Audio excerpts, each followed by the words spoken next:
My name is Peter Sheppard. I'm a professor in the anthropology department, but I'm currently the head of Department in Classics and Ancient History. I come from central Ontario in Canada, in an area called Huronia, and that's named after the Huron Indians who used to live there. When I was about 12, I found a Huron Indian village site outside a little village where I grew up. And then I did some reading of anthropology, and I decided the easier way to see the world was to become an anthropologist as opposed to joining a Navy or something. So so starting very young, I got interested, and then of course I got interested in Egyptology and all those sorts of things as you do. And then when you're a teenager, of course, you lose interest in virtually everything. But when I got back into university, I pursued a degree in anthropology and eventually did a PhD at the University of Toronto in the archaeology of North Africa. I worked in North Africa, and I was working in Jordan when I got a telegram, I guess it was back in those days, from Professor Roger Green, who was the big professor here in archaeology in the anthropology department. And he said, come on out to New Zealand and do some work with me on Lapita. And I sort of thought, well, I heard about Lapita once in the first year.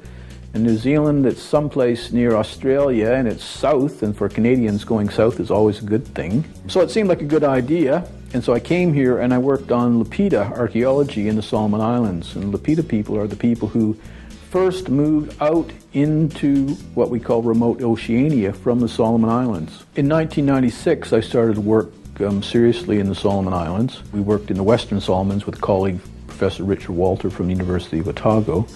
In the last 5 years, I've been working in the Eastern Solomons, and most recently, last December, I was in the little island of Santa Cruz, which is, when you come out from the main islands of the Solomons, it's the first little island out in remote Oceania. It's 400 kilometers from its nearest neighbor, and that's the most important step.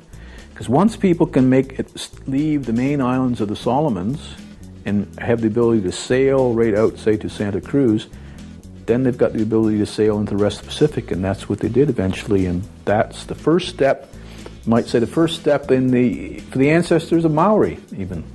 University of Auckland is a world leader in the anthropology of the Pacific.